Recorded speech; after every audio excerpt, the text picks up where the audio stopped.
mikirin sesuatu tanpa alasan?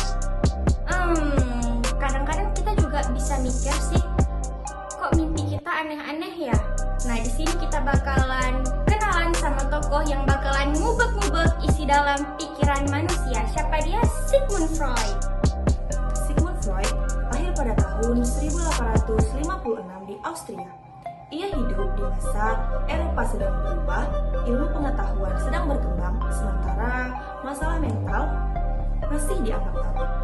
Freud lahir di keluarga yang sederhana dan dikenal sebagai pribadi yang kritis dan berani melawan cara berpikir yang lama. Freud awalnya hanya seorang dokter saraf, namun di saat beliau menangani pasien, ia mulai sadar bahwa banyak masalah manusia yang tidak bisa dijelaskan hanya secara fisik.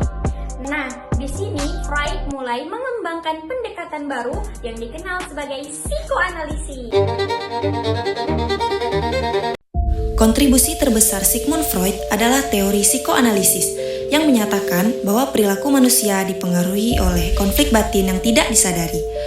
Freud membagi kepribadian manusia menjadi 3 struktur, yaitu id, ego, dan superego. Stres dapat muncul ketika ego mengalami tekanan terus-menerus dalam menyeimbangkan dorongan id dan tuntutan dari superego. Selain struktur kepribadian, Freud juga mengembangkan teori perkembangan psikoseksual yang menjelaskan bahwa kepribadian terbentuk melalui tahapan perkembangan sejak masa kanak-kanak.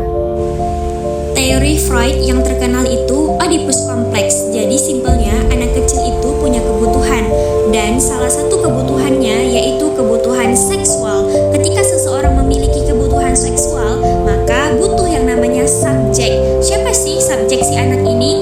Subjek anak ini yaitu orang tuanya sendiri. Namun untungnya kebutuhan ini tidak terpenuhi sehingga memori tersebut hilang ke alam bawah sadar kita.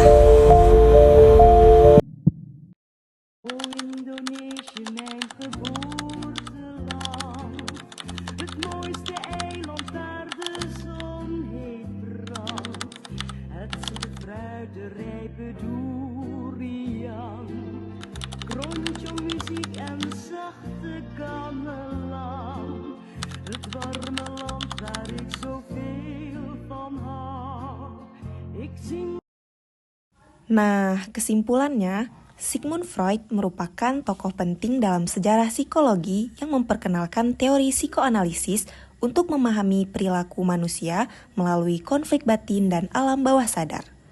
Salah satu gagasannya yaitu Oedipus Complex, yang menunjukkan bahwa konflik emosional pada masa kanak-kanak dapat mempengaruhi pembentukan kepribadian dan kondisi psikologis di masa dewasa.